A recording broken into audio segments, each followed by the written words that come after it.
Turn to 2 Chronicles, chapter 32.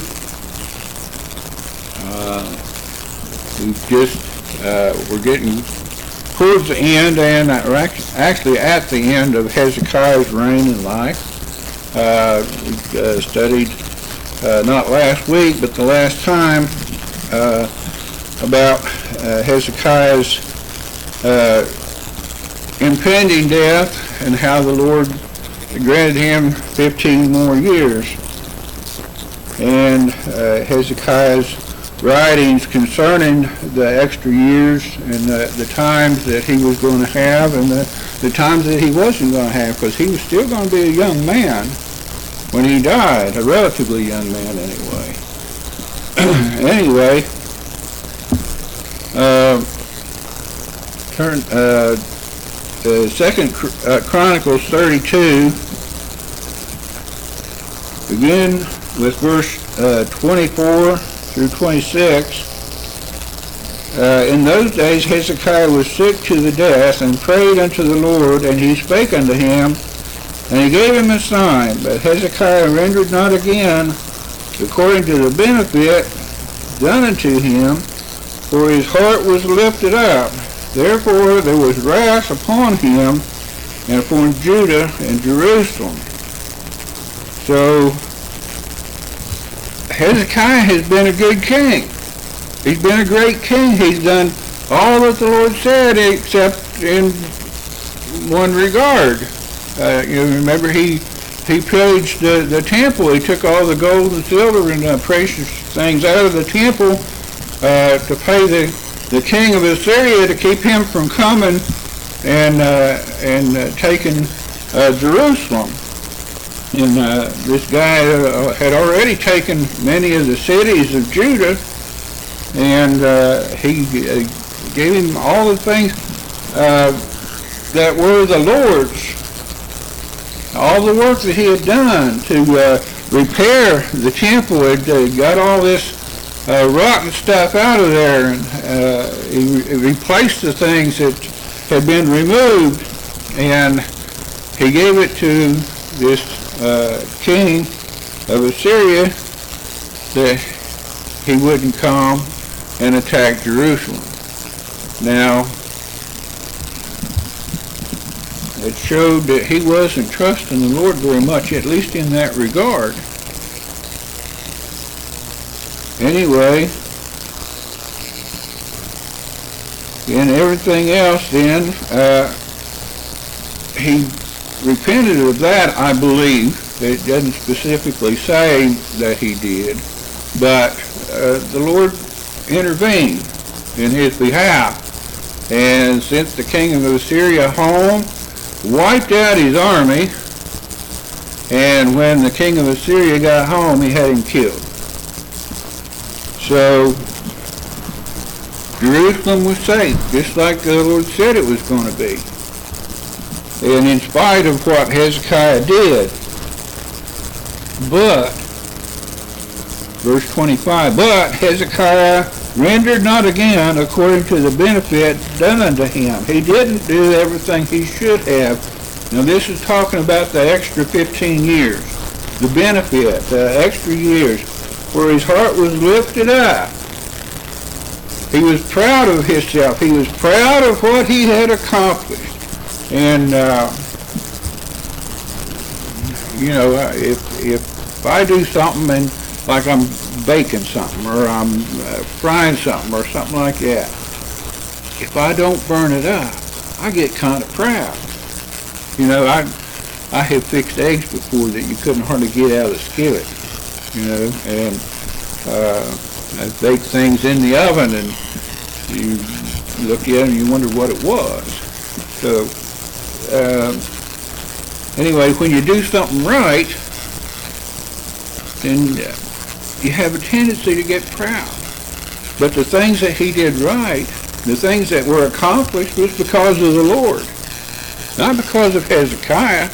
Now, Hezekiah was the king, yeah, and it was under his kingship that a lot of these good things happened. But he was, as for a lack of a better term, taking credit for the Lord's work, what the Lord had done. And on account of that, the last part of verse 25, therefore there was wrath upon him and upon Judah and Jerusalem. Again, Hezekiah was a good king. Was a good man. Look at all the things that he accomplished, all the things that he did for the Lord. And taking all the garbage out of the temple and causing the people to serve the Lord. And then he got kind of full of himself, didn't he? And because of that, therefore, there was wrath upon him. If you're a child of God and you don't do what the Lord wants you to do, and that means, reading his word, you find out what he wants you to do. It's not something that you have to try to figure out by your own self. It's written down. We have a rule book. It tells us how to live our lives, the things that we should do, the things that we should not do. And being proud is one of the things that we should definitely not do. If you're going to be proud of anything, be proud of the Lord and what he's done for us. Because without him, we're nothing. But, go on here, therefore there was wrath upon him and upon Judah and Jerusalem. Now the Lord had spared Judah and Jerusalem, just wiped out the armies of Assyria, had wiped out, I forget the actual number now, I'm sorry. That's what happens when you get old. That's what they tell me anyway. I can't remember.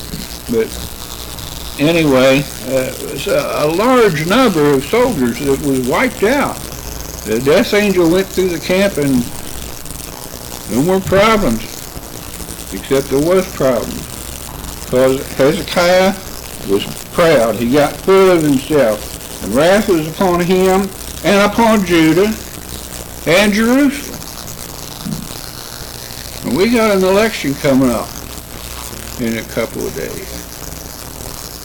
And I've heard people say, I don't know how many times, it doesn't matter who you vote for, there's none of them any count. And to a limited extent, that's true. There's none of them any count. Howsoever, it does matter who you vote for. Now, if you're not praying about who you should vote for, you're not doing God's will. We need to, back in these days, the people didn't pick out who was going to be the king.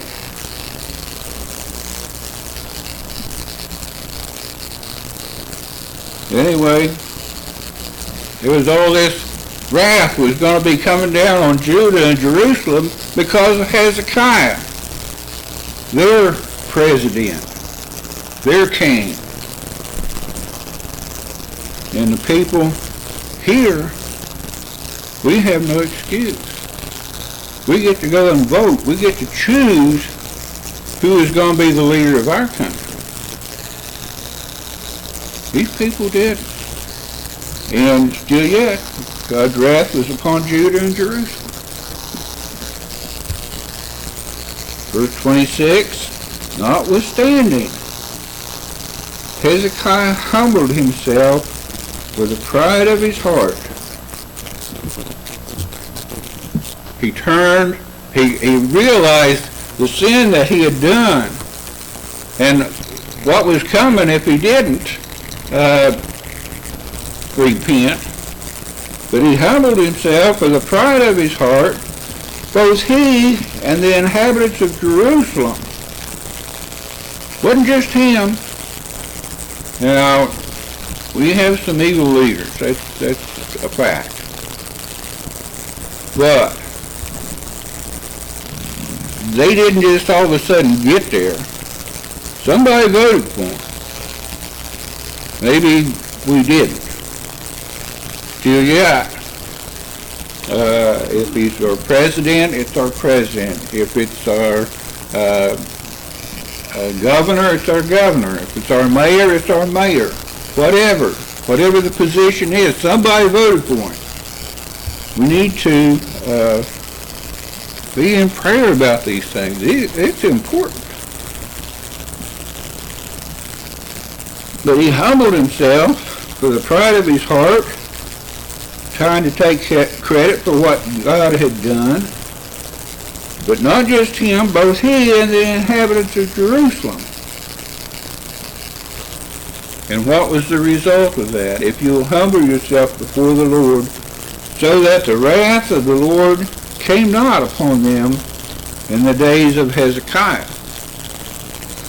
Now you notice there's a stipulation there. There's sin in the country, in the nation, in the kingdom. And there has to be a penalty for that. But it says the wrath of the Lord came not upon them in the days of Hezekiah. So it was still coming, but just not then.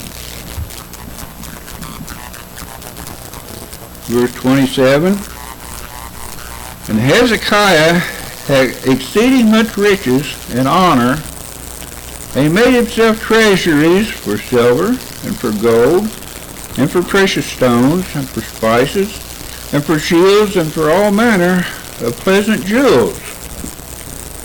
So he's a rich man now. All this is, he's thinking past maybe. I don't know whether he thinks that or not. I imagine he's been told otherwise. I know he's going to be told otherwise. Whether or not this, I don't know the exact timeline on the things we're going to be studying about today. But anyway, he had exceeding much riches and honor. Things that people thought highly about him, but I think this is more to do with physical property things, possessions that were in his care. And he made himself treasuries for silver. Now, I don't have that much silver to where I would have to make my own a special treasury just for the silver. And I don't have enough gold to make a special treasury just for the gold that I have. Matter of fact, I have an old class ring that's gold, sort of, kind of. And it's at home in a box and haven't tried to wear it in, well, I don't know how many years. But it's been a long time.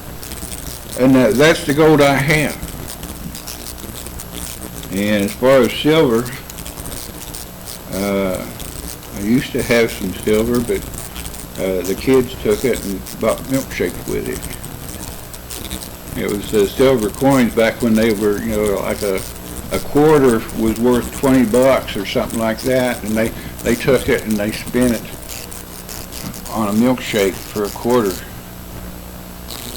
Expensive milkshake. Anyway, we don't have that much stuff, do we? We don't need that much stuff. If you're a child of God, you've got everything you need. And in most cases, you got a lot of stuff you don't need. And for precious stones, do you have a treasury for precious stones? Seems to be what it's saying here. Now, it could be that he's lumping all these things together, but he's got more than one treasury, because it says treasuries, plural. And for spices, and for shields, and for all manner of pleasant jewels. So everything he's got it's wonderful. He's got great stuff. I don't know, he just humbled himself here in verse 26, and toward verse 27, he's built treasuries to house all his silver and gold and jewels, and shields and spices and precious stones. Verse 28, storehouses also for the increase of corn, wine, and oil, and stalls for all manner of beasts, and coats for flocks. So he's got abundance. Now, when this virus first started, if you went to the grocery store, chances are you're just going to see a bunch of empty shelves when you got there. Now, they had some stuff, and everything like that, but if you went to get Bounty paper towels or toilet paper, you were going to be disappointed, but there just wasn't any. And it's to the point where the lumber prices went up because they were taking all this wood and making more toilet paper with it. Now they say that the price of wood's going to be coming down now because people have years' supplies of toilet paper. They don't need it to buy anymore, so they're going to be able to use all this wood now to make dimensional lumber for building and stuff like that. So the price is going to come back down pretty drastically soon. But anyway, they're trying to talk about a second round of this COVID thing. I think they want you to buy some more toilet paper. I don't know. I don't know that for a fact. But anyway, he has storehouses for the increase of corn. That's an abundance of corn. We have an abundance of corn. We got a press down the basement. We keep canned foods in and stuff. We got more corn than we could eat in 3 days. I mean, we got a lot. Different things that we have down there. And wine and oil and stalls for all manner of beasts and coats for flocks. So everything. He's got everything he needs, well, more than he needs, actually, because he's storing them. Verse 29, moreover, he provided him cities and possessions of flocks and herds in abundance, for God had given him substance very much. Now, this is where we see where it comes from. If you've got plenty, it comes from the Lord. You have everything you need. You have more than you need. And there are people that I won't say that are doing without, but they don't have a lot. If you're trusting in the Lord, you're going to have enough. Now, it might not be, where you go to eat supper, you're going to have steak and baked potato every night. You might have to eat a hamburger. You might have to eat just a potato by itself. But I can remember a time in me and Connie's life where we were one of those people on the bottom rung, so to speak. And we buy a box of bacon, ends and pieces. And it was dirt cheap back then, not like nowadays. This was truly ends and pieces, chunks of. And she would cut up potatoes and fix the bacon with it. And we called it bacon hash. And we had bacon hash. And we had bacon hash. We had bacon hash, and we had bacon hash. So we know what it's like not really to be without, but to be limited on our choices. Do I want bacon hash really done? Or do I want bacon hash just barely cooked? So, I mean, you still have choices to make. But we had what we needed. We had everything we needed.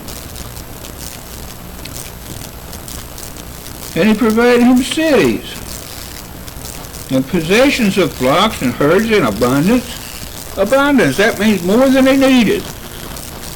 For God had given him substance very much. God had given it to him. Verse 30. The same Hezekiah also stopped the upper watercourse again and brought it straight down to the west side of the city of David.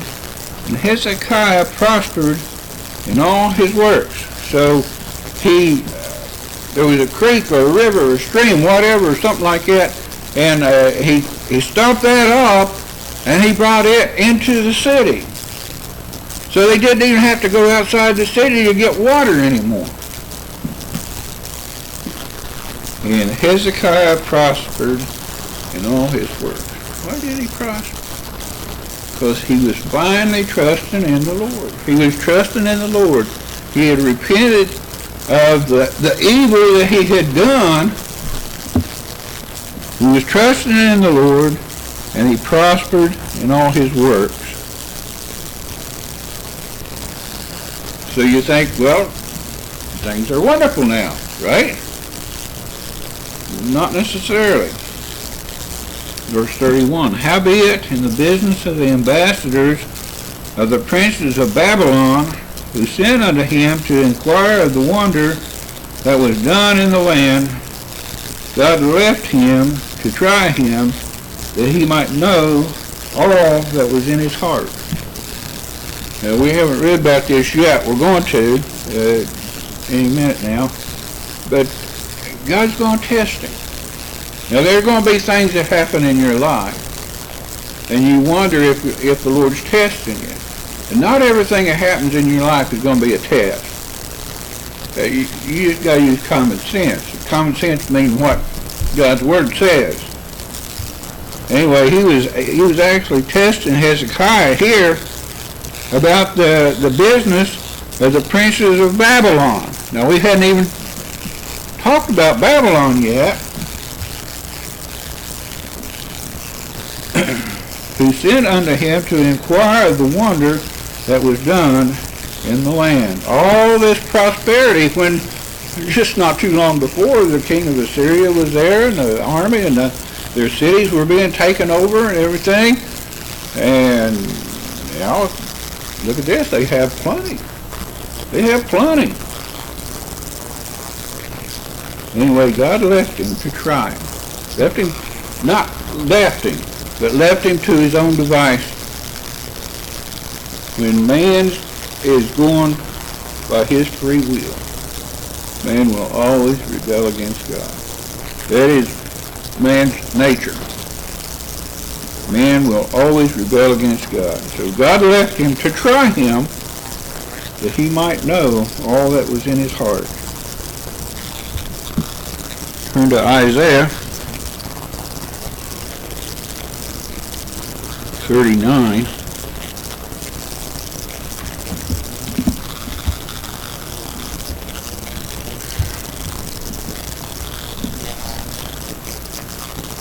Beginning with verse 1. At that time, Merodach-Baladan, the son of Baladan, king of Babylon, and we've never heard of Babylon before, right? Sent letters and a present to Hezekiah, for he had heard that he had been sick and was recovered. So this wasn't too long after this. He heard that Hezekiah had been sick and had recovered, and so he says, and Hezekiah was glad of them, the letters and presents, and showed them the house of his precious things. Here's this guy that he didn't know from Adam, most likely. And he showed him the house of his precious things, the silver and the gold and the spices and the precious ointment, and all the house of his armor, and all that was found in his treasures, or treasuries is what this means. There was nothing in his house, nor in all his dominion, that Hezekiah showed them not. So here's a guy, he sent a letter that says, I heard you're sick, I hope you're feeling better, and oh, by the way, here's a present. And he says, oh, come on in, I want to show you everything I've got. Now, Hezekiah was a smart man. He shouldn't have done this. And, you know, if you, we have Bible studies. and for the most part we have it in each other's houses. But we had one at the pastor's house this Friday, and you need to know where the living room is so you can have the study. You need to know where the kitchen and dining room is so you can eat. You need to know where the bathroom is for the bathroom usage. Other than that, you need to know where the door is so you can go home when it's open. You don't need to know everything that the pastor has in his house. It's not our business. I don't necessarily show people around our house. It's pretty much open. They can tell where what is and stuff like that. But, I'm not going to give them the combination to our safe. I trust them, yeah, but you got to use your knowledge. And the Lord wasn't happy with this. All these things that the Lord had prospered him, and here he was again. Look at what all I've got. Look at all my stuff. So what happens? Verse 3, then came Isaiah, we're in Isaiah chapter 39. Verse 3, then came Isaiah the prophet unto King Hezekiah, and said unto him, what said these men? What's going on here? What are these men here for? And from whence came they unto thee? Where are they from?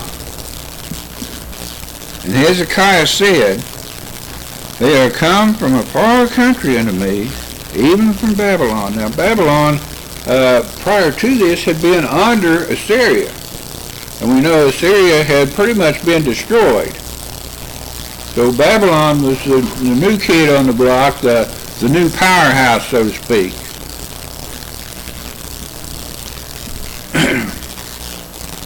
From a far country.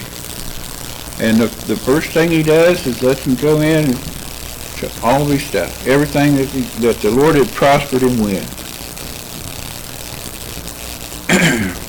Verse 4, then said he, what have they seen in thine house? What'd you show them? What'd you do? And Hezekiah answered, all that is in mine house have they seen. There is nothing among my treasures I have not showed them. So he fessed up to it, but it doesn't sound to me like it was fessing up. It sounded to me like he was still proud. I showed him everything. We're going to have to stop there because I got too long-winded on some other things, but we'll take up this hopefully next Sunday and find out what happened. It's not a pretty picture. Anyway, y'all stay tuned for the next 5 minutes or so, and Pastor's got a great message this morning.